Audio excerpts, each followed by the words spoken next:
Yo, what's up mga kaibigan? Nalina tayo magkwentuhan. Ang debate sa usapan ng greatest of all time ay isang usapan na tila ba walang katapusan. Ang bawat player at mga fan nito ay may kani-kanilang argumento sa kung bakit ba sila o ang kanilang mga iniidolo ang dapat na itanghal bilang greatest of all time. Unang naging sukatan dito ay ang achievements, awards, and accolades. Andyan din ang overall eye test at hatak sa fans.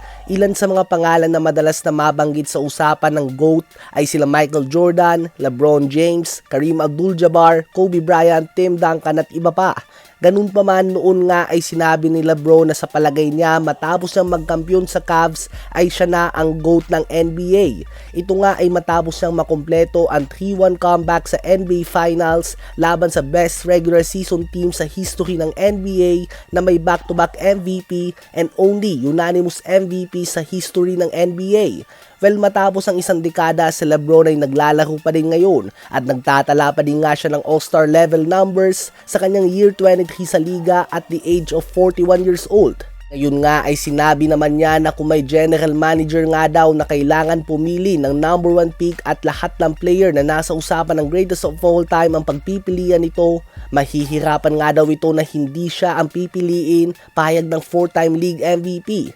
Well, totoong may kaso nga talaga si LeBron sa usapan ng GOAT. At sa katotohanan, sa ngayon nga ay madami sa makabagong henerasyon ang sinasabi na siya na ang GOAT dahil mahirap naman na sabihin na si Michael Jordan ang greatest of all time kung sa video okay mo lang nga ito napanood na maglaro. At ang mga games na mapapanood mo naman ay mga greatest games na lamang ito o mga highlights. Subalit yun nga talaga ang problema sa usapan ng GOAT. Hindi naman natin nakita na magkalaban sila Jordan at LeBron. Magkakaibang era nga sila mga kaibigan. Medyo hindi lang nga nagugustuhan ng madami sa ngayon na si LeBron ay sinasabi niya mismo na siya ang greatest of all time.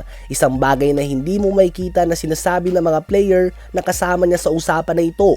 Ano ba ang masasabi niyo tungkol dito?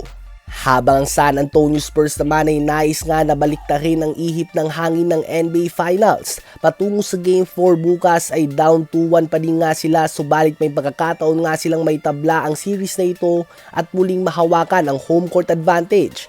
Dahil kung may tatabla nga ng Spurs ang series na ito at 2 apiece ay magkakaroon na lamang tayo ng best of 3 series. Una makadalawang panalo at sa tatlong laro na yan kung sakaling umabot man nga sa Game 7, ang dalawa dyan ay gaganapin pa nga sa home court ng Spurs. Kaya naman major advantage pa din nga ito kahit na nakita natin silang natalo dito ng 2 beses.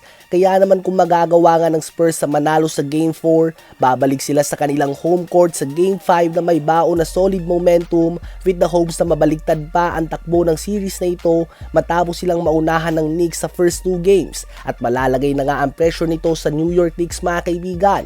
Ano ba masasabi nyo tungkol dito?